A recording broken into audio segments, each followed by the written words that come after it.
Families work 24 hours a day, 7 days a week to keep their family members safe from asthma, allergies, and related conditions. Today, we're going to look at chronic urticaria, which is also called chronic hives. We'll see how chronic urticaria affects patients and how to help those families.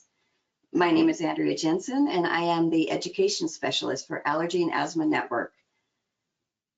Allergy and Asthma Network is a grassroots organization that was begun over 35 years ago by a mom who knew that other moms like her needed resources and support. Our mission is to end the needless death and suffering due to allergies, asthma, and related conditions through outreach, education, advocacy, and research. Today, it is my pleasure to introduce our speaker, Dr. Markus Maurer from Berlin, Germany. Dr. Maurer is a professor of dermatology and allergy, co-director for the Fraunhofer site for allergology and immunology of the Fraunhofer Translational Medicine and Pharmacology ITMP. He is also executive director for the Institute of Allergology, Charité Universität Medicine, Berlin, Germany. Professor Maurer is a dermatologist and allergologist and is also trained in experimental pathology at Beth Israel Deaconess Hospital and Harvard Medical School in Boston from 1995 to 1998. He's board certified in dermatology in 2000, allergology in 2003. He is was the assistant professor at the Allergy Centrum Charité Universität Medicine in Berlin from 2004 to 2005, and has been full professor since 2005. Professor Maurer is a coordinator of the Global Allergy and Asthma European Network of Urticaria and Angioedema Centers of Reference and Excellence, which are Ucare and Acare.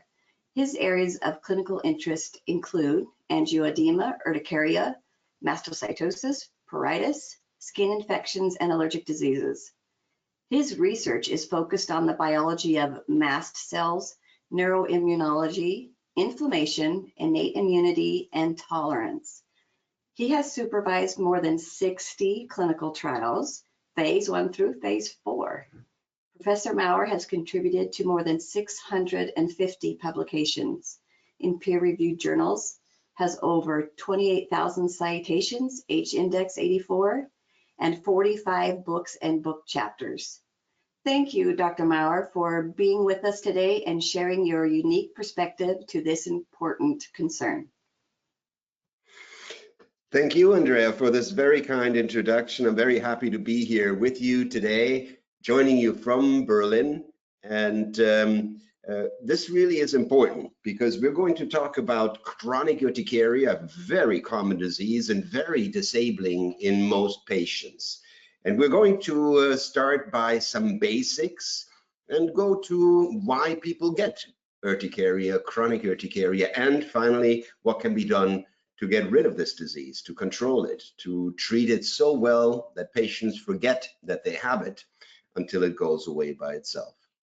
It is very important that patients have good knowledge of their disease, a concept, an understanding for what causes this and what doesn't, and to understand how the disease can be treated and what we try to achieve. So let's start from the very beginning. I'm showing you a patient with urticaria. You can see the skin lesions, the rash, and patients will ask me, "Doctor, what is this?" Well, more often than not, patients do not have the signs and symptoms of urticaria, Wheals on the left, angioedema on the right when they sit in my office. And this is because they are fleeting. They don't stay for days at a time. They come for a couple of hours and then they go back and the skin looks completely normal. So for me, as a physician treating patients with urticaria, it is very important for me to understand from you what your skin looks like when the disease is there, when the signs and symptoms of the disease is there. So we work a lot with pictures. Please take pictures of your Wheals on the left, of your angioedema on the right, and show them to me, show them to your doctor when you're in the office so that we can understand what this is. Why is this so important? Because if we don't see what this looks like, we do not know what you have. Many things are itchy. Many diseases come with a rash. We need to know, and it's very easy once we see a picture, we need to know what causes your signs and symptoms, what disease is behind this. So learning point number one, please do take pictures and share with your physician so that we know from the get-go that you have urticaria or something else. So let's define this a little bit more. I'm showing you the faces of urticaria, and you can see, well, there's some common things here, swellings, like these angioedema pictures, but also these super itchy wheals, like mosquito bites, hundreds of them often, that occur daily or almost daily. So let's review briefly, what is a wheal? A wheal can be felt, can be touched, and you will see that it's elevated. You see it with your fingers rather than with your eye. If it's not elevated, it's not a wheal. It is red, but can be white at the beginning. It is short-lived, only a couple of hours, then it will go away, only to come again in those who have the chronic forms. And it is itchy. Itchy in the sense that you want to rub it or slap it with your hand rather than scratch with your fingernails, as is commonly seen in patients with other itchy skin diseases, for example, atopic dermatitis. Now, many patients, most patients have angioedema in addition to these wheals that I'm showing you here, or standalone, angioedema only, no wheals. And this is also urticaria. So urticaria really has three different ways of presenting itself. The most common is wheals and angioedema, not necessarily on the same day, but over the course of the disease.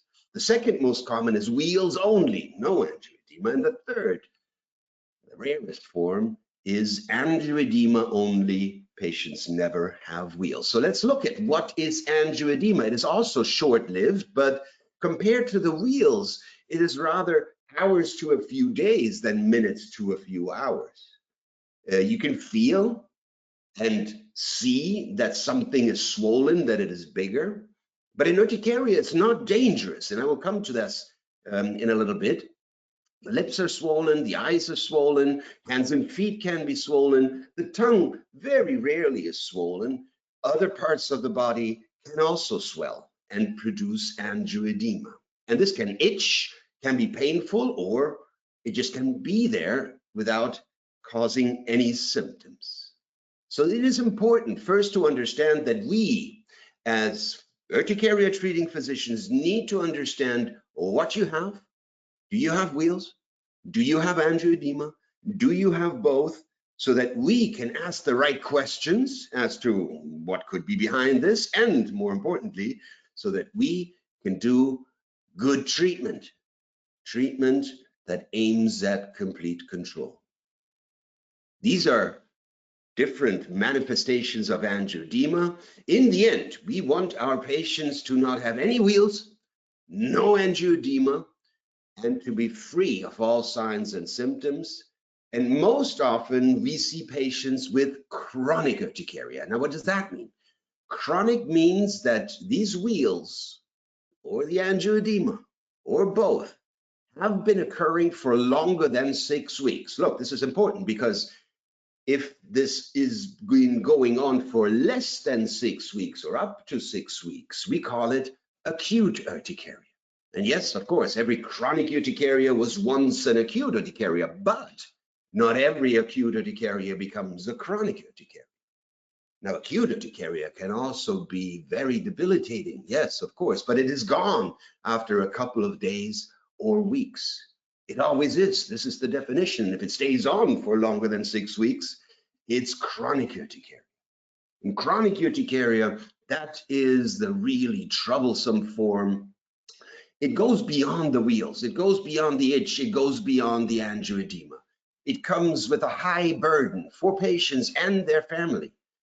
It is meaningful in the way you interact with others. It impairs friendships, partnerships, work, school performance.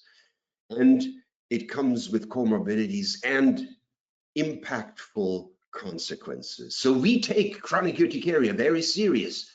No? And if you feel that your doctors are not understanding just how much this makes you suffer, tell them about it. Use examples. I was not able to go to work because of these stupid wheals. I did not go on vacation. I am no longer enjoying my life. I'm isolating myself socially. Give them the picture that you are facing with this disease every day so that they understand where you stand and that they can feel with you and move with you to treat this disease. Now, there are 10 different forms of chronic urticaria. Don't despair, this is very easy. Most cases of chronic urticaria, Wheals, angioedema, both for longer than 6 weeks, are spontaneous urticaria. We call it chronic spontaneous urticaria, CSU. This is about 70% of all patients with chronic urticaria have spontaneous urticaria. The others have inducible urticaria. They're sorted here a little bit. Symptomatic dermographism, the most common one. This is when you scratch your skin, and by the scratching, you produce wheals that are then itchy and want to be scratched more. You can write on the skin. Cold urticaria makes you have wheals, angioedema, when your skin is exposed to cold. Delayed pressure, the same with pressure acting on your skin. Solar urticaria, often called sun allergy, is where your skin reacts to sunlight with urticaria. Heat, another trigger in heat urticaria. Vibration, vibratory urticaria. And then cholinergic urticaria, very common in young adults, especially males, where exercise, sweating, will make you have your wheals. Contact urticaria, you touch something and it gives you urticaria. And aquagenic urticaria, where contact with water will make you break out in hives. Now, these 9 forms on the right, these inducible urticaria forms, they are characterized by the need for the trigger to be there. You never have signs and symptoms unless the trigger is there. And every time the trigger is there, you will have these signs and symptoms. So the third question that I will ask you, well, first of all, what is it? Second of all, how long have you had it? And third of all, I would ask you, can you make your wheals come? Why would I ask this question? Well, to figure out if there is a specific trigger that will make your wheals come. And if you tell me, well, doctor, actually, when I scratch myself, I get wheals, then I know that I have to test you for symptomatic dermographism. And I ask that even patients where I know that they have chronic spontaneous urticaria, in other words, wheals and angioedema coming out of the blue, no reason for, no trigger for this to occur there and then. Why do I do that? Because I know that 1 in 5 patients with chronic urticaria has more than one type of chronic urticaria. So for example, chronic spontaneous urticaria and one form of these chronic inducible urticarias. Now in the worldwide registry, 3 out of 4 cases of chronic urticaria are CSU, chronic spontaneous urticaria. But we know that both chronic spontaneous urticaria and CINDU, chronic inducible urticaria, can be devastating and must be taken seriously, and that patients with these diseases need help. Let me come back to the question, can the angioedema in patients with chronic spontaneous urticaria be dangerous? And I'm showing you a tongue here that is swollen in a patient with chronic spontaneous urticaria. This is angioedema of the tongue. But this is as far to the inside as angioedema goes in chronic spontaneous urticaria. So no, it is not dangerous. You do not need to carry an EpiPen because of your chronic spontaneous urticaria. You will not suffocate. This is not dangerous. Now, many patients don't know that and they're afraid, but As much as this is annoying and much as this is frightening, you are not at risk of dying from it. Now, 71% of all patients with CSU tell us that they have angioedema. Most of these patients never had angioedema of the tongue. In many of them, it's the lips, the eyes, the hands. But patients do see their angioedema as something that is moderate or severe in most cases. Actually, only around 20% of patients say, this is not so bad. 4 out of 5 patients say, this is horrible, or this is really bothersome. So we do take angioedema seriously, even though we tell you, don't be afraid, this is not dangerous. What many patients do not know is that we know what causes their disease. Many patients come to me and they say, doctor, please test me for what causes it, expecting an allergy test, for example. I don't do that. I don't need to. And I explain to patients why this is the case. Yes, this looks like allergy, does it not? And then you go to an allergist, and then that allergist may prescribe an anti-allergic drug that may work. So what's the deal here? Why can't you test me for the allergen that causes my Wheals, that causes my angioedema? Well, let me explain. When we talk to patients with chronic spontaneous urticaria about what we are going to do before we treat, we have a little checklist, the 7 C's. We confirm, we talk about the cause, we look at comorbidities and consequences, we assess cofactors and components, and most importantly, we determine the cause. So yes, we are interested in what causes this, but we are interested in a lot more. We want to be sure that your Wheals, your angioedema comes from chronic urticaria, so we confirm.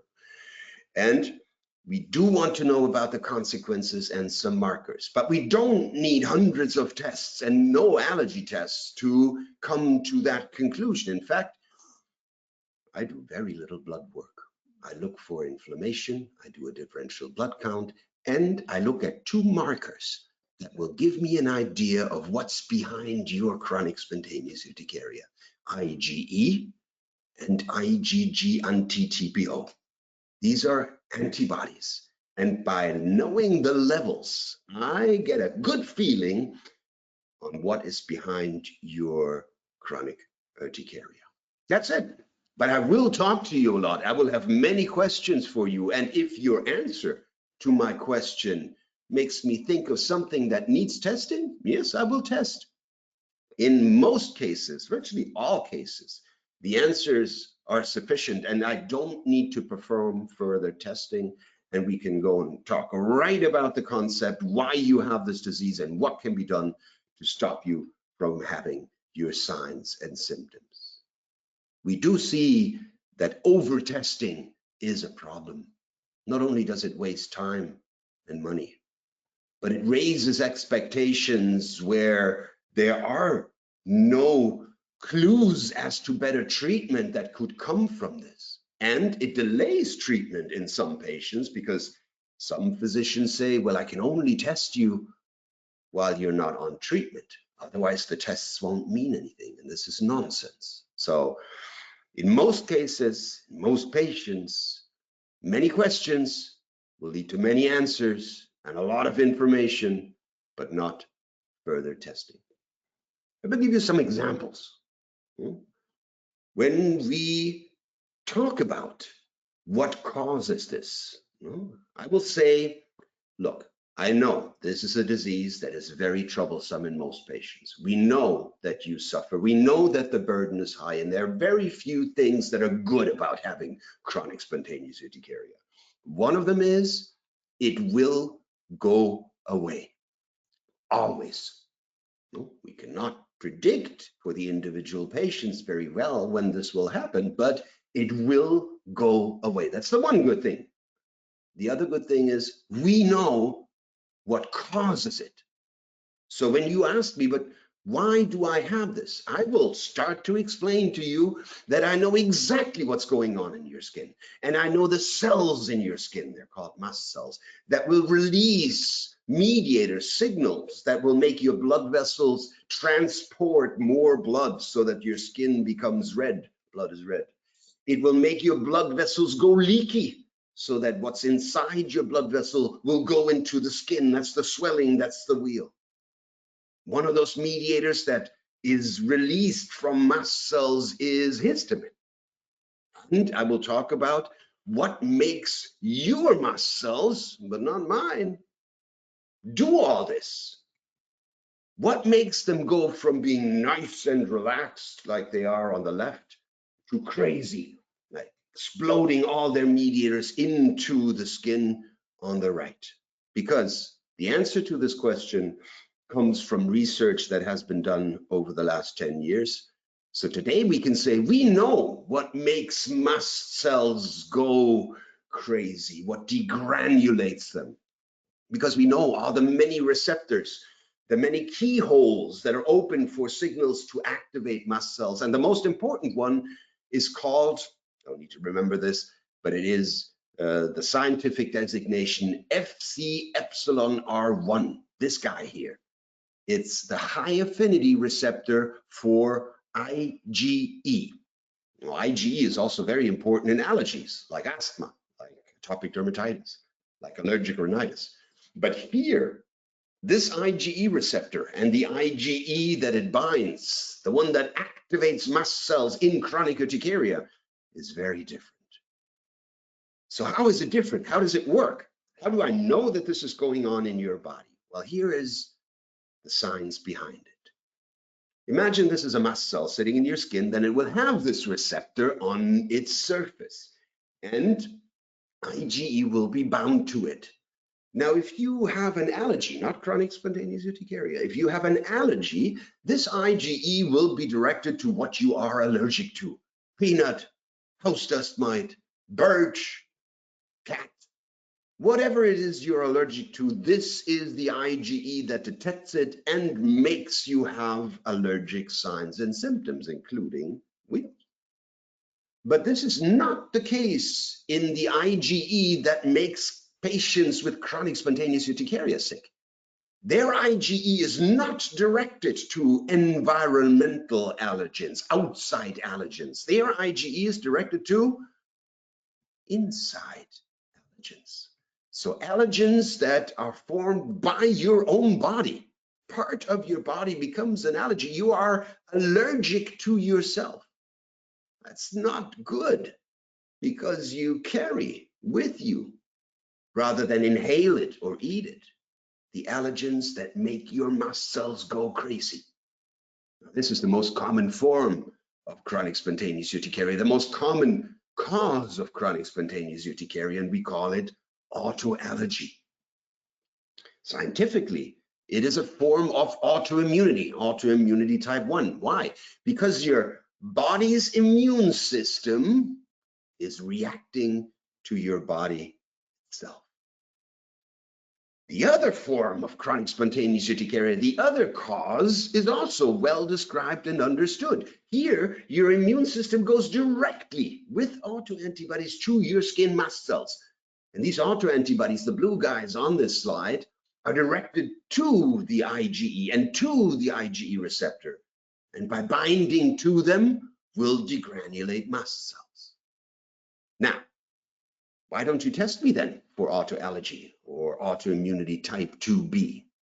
Well, first of all, these tests are not widely available. They are available at some urticaria centers, but even where they are available, they do not determine how we treat. All patients are treated the same way, although they may show differences in response depending on what the underlying cause is. On the right, autoallergy. On the left, autoimmunity. So let me tell you a little bit more about these causes of your chronic spontaneous urticaria. When you have autoallergy, IgE to self, then anti-IgE, omalizumab, so there, will work really well as is shown in this slide. 70% of patients who are autoallergic, in this case to their thyroid, will respond, completely response, will no longer have Wheals when treated with anti-IgE. You can even do allergy testing, but not with allergens from the outside, with allergens from the inside. This is a nice, you see the wheels up there where it says TPO? This is thyroid peroxidase. It's a protein that is built by your thyroid, to which patients with chronic spontaneous urticaria make IgE and become allergic. You can even take the blood of chronic spontaneous urticaria patients and inject it into a healthy person. And the IgE that you have now injected into the skin will sensitize the otherwise healthy skin to become allergic to thyroid peroxidase. So that then you get, even in the healthy person, at the site where patient blood was injected, a positive skin prick test, allergy test reaction to thyroid peroxidase. On the other hand, on the left, autoimmune urticaria is characterized by a positive basophil test, by a positive autologous serum skin test, by the presence of these autoantibodies. And when all three are positive, we call this true type 2B autoimmune chronic spontaneous urticaria, which is present in less than 10% of patients. Now, when we compare these two forms of chronic spontaneous urticaria, although they are treated the same way, they do differ. Look at autoimmune chronic spontaneous urticaria on the left and autoallergic on the right. In all of these things, most of them anyway, we have quite a bit of difference between these two types and causes. For example, look on the bottom where it says antihistamines, poor response. That means that if you have that autoimmune chronic spontaneous urticaria form, the rare one, you're more likely to show a poor response to an antihistamine. Same for omalizumab. On the other hand, there are some treatments that work better in autoimmune chronic spontaneous urticaria, but we're going to see the algorithm that works for everyone, step by step, where we start with antihistamines and we go to omalizumab and then cyclosporin and other treatments. Many patients tell me, okay, this is interesting. Now I finally understand that this is a disease in my inside that manifests at the skin, but I think it's what I eat. And I do respect that. Patients are right. But I provide context to this. Look, mast cells again in the middle being degranulated by the autoallergic and autoimmune mechanisms. But also other signals that act on mast cells as modulators.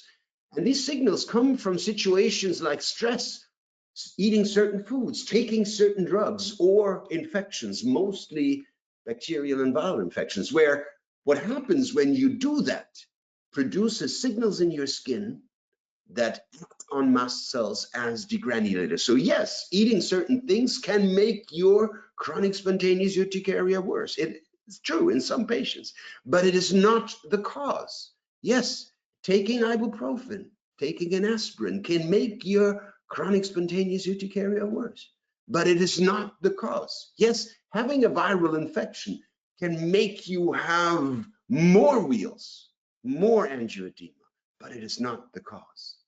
So we call these triggers, and these triggers are not present or relevant in all chronic spontaneous urticaria patients, but those who know that these triggers are relevant should try to avoid them. Do not take ibuprofen, diclofenac, or aspirin. Avoid viral infections with vaccinations as best as you can, and reduce your stress levels if you feel that stress contributes to the activity of your disease. And very important, we talked about this already, patients need to know that this will not be with them until the end of time. 5 to 7 years is the average, but you should also know the younger your chronic urticaria, the more likely it is to go away fast. What does that mean? So if you had it for 1 year, the chance that you will lose it during the next year is much higher than when you've already had it for 20 years. And while we can say that some things point to the risk of a longer duration versus a shorter duration, this is never true for the individual patient, at least not as guidance that will be really helpful. No, in children, we know that the rate with which chronic urticaria goes away is faster in those where it was not so strong at the beginning. You're looking at UAS7 values here, urticaria activity score over a week. This is how we measure disease activity. And you can see when levels are high, above 28, fewer patients lose their urticaria as compared to those who have lower disease activity. So let's come to what I think is very important, understanding how we treat. And as we talk about we treat, I always make it clear that patients understand what I'm trying to achieve. I want to treat the disease until it's gone. This is also in the guideline. My favorite sentence of the guideline, by the way. Treat the disease until it's gone really means two things. I want to treat for as long as it takes until the disease goes away by itself. Okay. We cannot cure urticaria today, but we can treat it so well that patients have no more signs and symptoms until the urticaria decides to go away by itself. But it also means that I should be helping you to treat this disease so that you have no more signs and symptoms. Again, I don't want to reduce the number of your wheals. I don't want to make the itch more bearable. I don't want to reduce the size of your angioedema. I want to bring all of this to zero. I want you to have no wheals, no itch, no angioedema. I want to treat the disease until it's gone. The strategy for this rides on this algorithm that is also in the International Urticaria Guideline, where we go from top to bottom. Yes, admittedly, it's a bit medieval, trial and error if you want, but it works. We always start with a second generation antihistamine. What does second generation mean? Well, the first generation, the old stuff, made people tired. And I know that in the US, you can still buy some of that old stuff, even in supermarkets. Mamma mia, please don't use that. We have good, modern antihistamines, second generation antihistamines that don't make you tired. And while we know that not everyone will be okay, free of signs and symptoms, with taking the daily recommended dose, we also know that when we increase the dose to up to 4 tablets per day, we can help many patients. And this is what we recommend. We recommend to take in patients who do not show complete response to 1 tablet of an antihistamine, 4 tablets of an antihistamine. Please do not mix antihistamines. Please do not switch from one antihistamine to the next. Please do not use the old antihistamines. Also, do not use cortisol. When your antihistamine doesn't work, even when taken at 4 times the standard dose, then it is time for omalizumab, an anti-Ig antibody that is injected every 4 weeks. Works really well. But again, there are some patients where it doesn't work or it only shows partial response. Here, we go up in the dose, just like for the antihistamines. We increase the dose or we shorten the interval to every 2 weeks, and only in patients who do not respond to that, cyclosporin is what we do. Now, in order for us to know that we are achieving this goal, we want you to use the Urticaria Control Test, UCT. Why? When we know that your levels of urticaria control are low, less than 12 points, that is a call to action for us. We need to step it up. We need to do better. We need to give you something that works, because whatever you're on right now is not working. We try to get you to have at least 12 points. And with 12 to 15 points, we speak of well-controlled disease, where the job for us is to optimize the treatment. Because where do we want to get you? We want to get you to 16 points, the maximum number.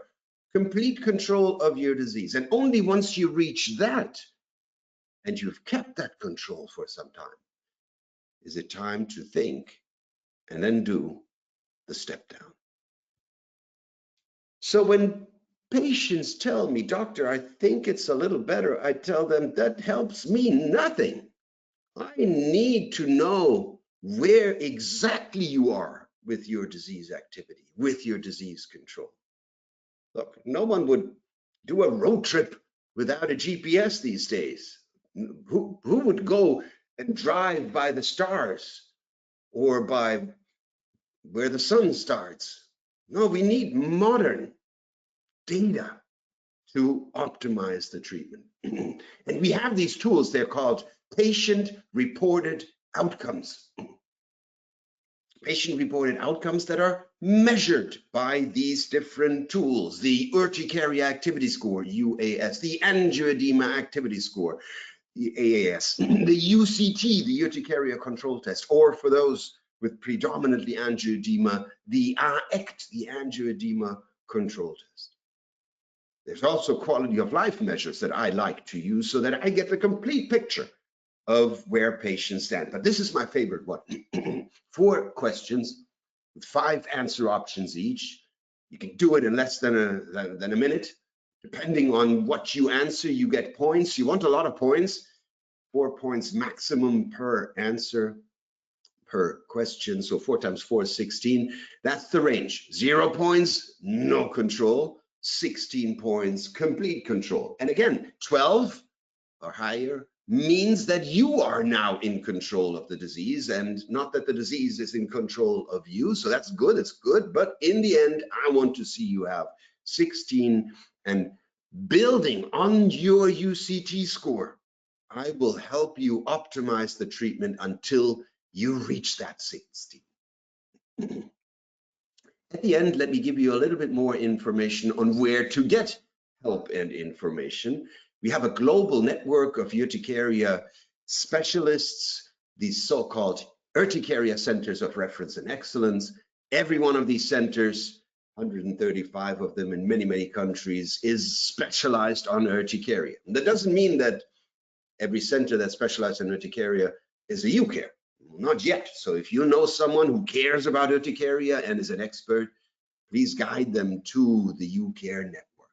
Now, this Ucare network and its centers not only provide excellent care in 42 countries, they also do research together with you and as a network to increase the knowledge and the treatment options. And they have an excellent educational program for physicians and patients. We celebrate Urticaria Day, October 1st, most important day of the year, and we meet regularly, Global Urticaria Forum, Ucare conferences. Now, we also have an app and we have a global registry. I'll show you a little bit more in a bit. Go check out the Ucare website at www.galen with a 2 between the A and the L -ucare.com. These are the countries where we're in. There are 3 Ucares, I should say, only in the US. There certainly could be more. We're hoping that more urticaria specialists will say, yes, we want to be Ucares as well. This is an inclusive network.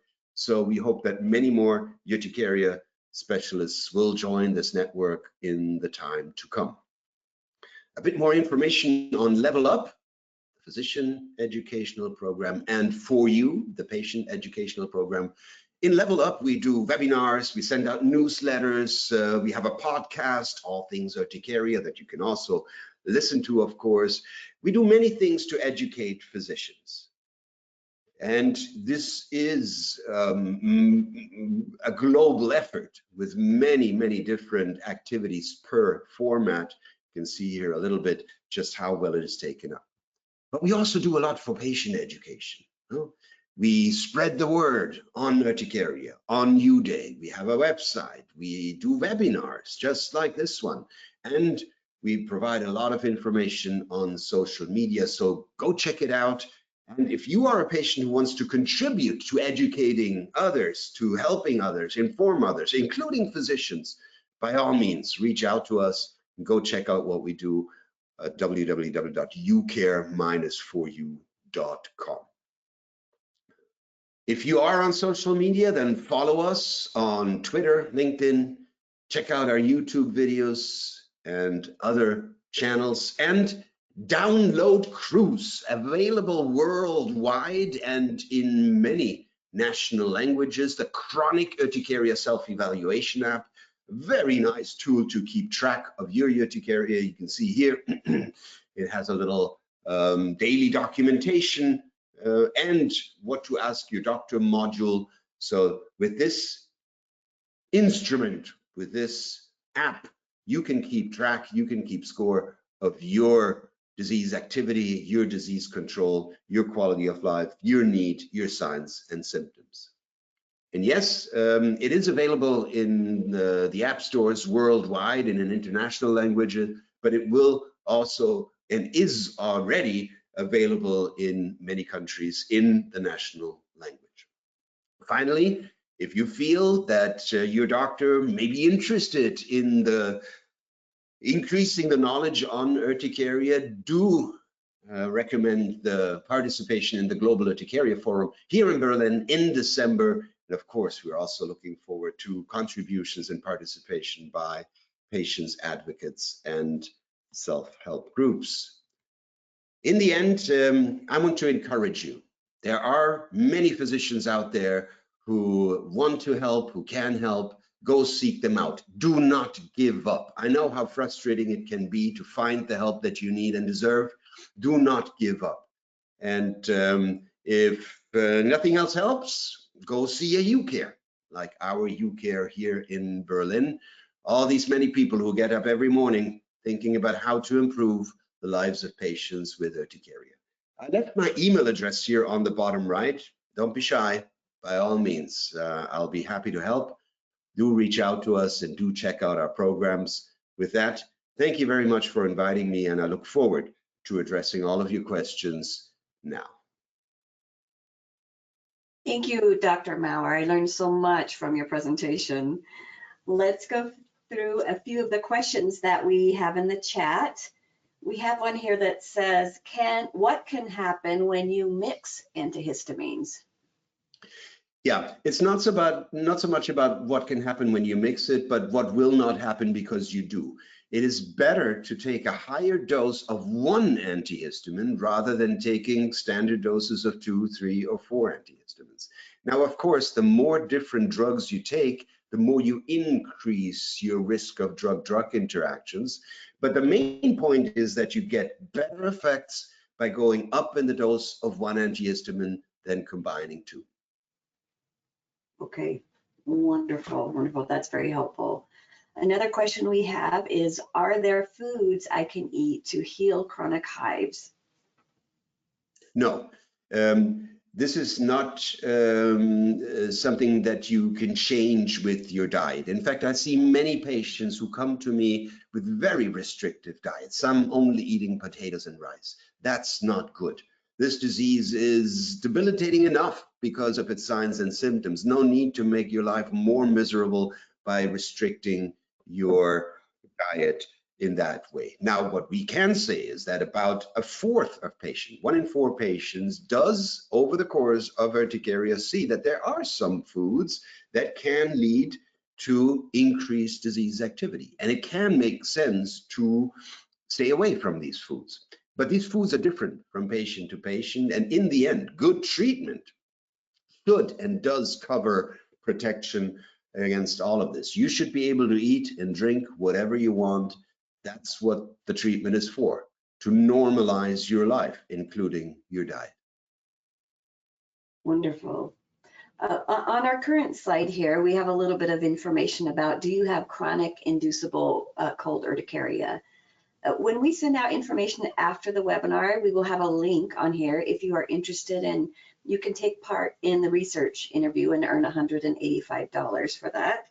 So if you or someone you know has that, please feel free to share that information. And Dr. Maurer, can you just go one more slide?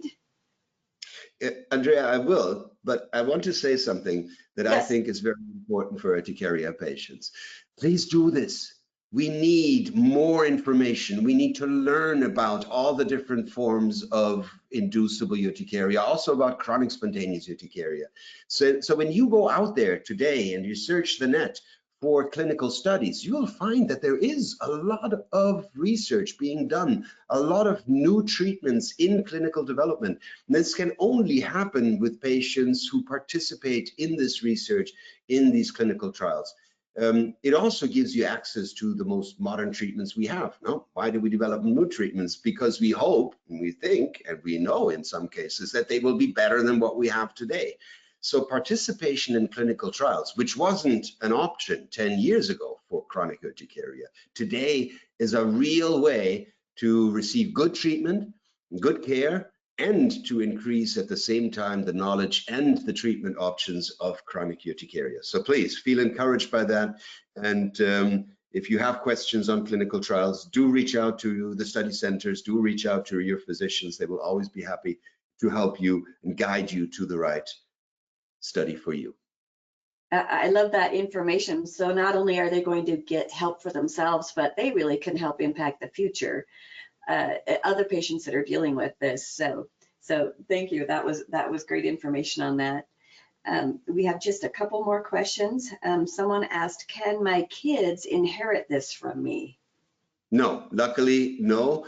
It is not inheritable. Chronic spontaneous urticaria is not inheritable. There are some rare subforms of chronic inducible urticaria that run in the family, vibratory angioedema, for example. But by and large, you cannot give it to your kids like a familial disease, and you cannot give it to them by being around them. This is a non-infectious disease. Of course, those living around you will see your suffering, and you need good support to deal with this from your family, from your friends, and from your physicians. Wonderful, wonderful. We have another question, and this one I know is a little bit more rare, about people that have, it says water-induced urticaria. Do you see many patients with that? No, no one sees many patients with this. Less than 100 cases have been described as of now globally. So we have a handful of patients we help. It's a horrible disease, no? Taking a shower, washing your hands, crying, anything that will expose your skin to liquids will cause you to have hives at the site where the water, where the liquid touched your skin. Treatable, absolutely treatable.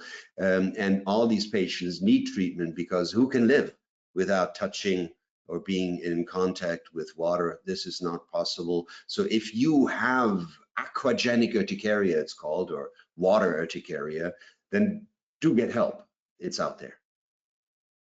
Okay, and the last question we have is a follow-up to that one, and it says, if I have or a friend has water-induced or aquagenic urticaria, how do they shower? Yeah, well, they can shower, and they are at risk of, or know for sure, that they will have wheals afterwards. This is the untreated situation, and this is why it's so important to protect yourself from what the trigger does. And this is done by prevention. There's no use in taking an antihistamine, for example, after you take a shower and the hives are already there. You need to take an antihistamine continuously every day, so that you can be in contact with water without the wheals occurring. And where this doesn't work, we use the same algorithm. We increase the dose of the antihistamine, or we go to omalizumab until we have made it possible for you to take a shower without breaking out in hives.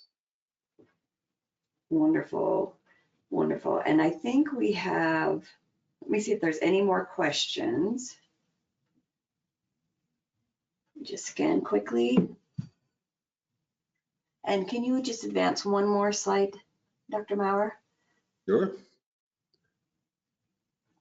Great. So thank you so much for all of your information. This has been more than helpful, and you're a fantastic presenter, kept everyone engaged, and we learned so much. So thank you for listening, and please join us next week for our webinar on food allergy stages, effective age-based food allergy guidance On this webinar, it will provide physicians, nurses, caregivers, patients, and families with age-specific, evidence-based, and practical recommendations to facilitate discussions managing and coping with food allergies. Thank you again for joining us. This is Andrea Jensen for the staff at Allergy and Asthma Network. Join us as we work every day to help those with asthma, allergies, and related conditions with chronic urticaria. We strive to help everyone breathe better every day. Please stay on the line for a short survey, and thank you for joining us.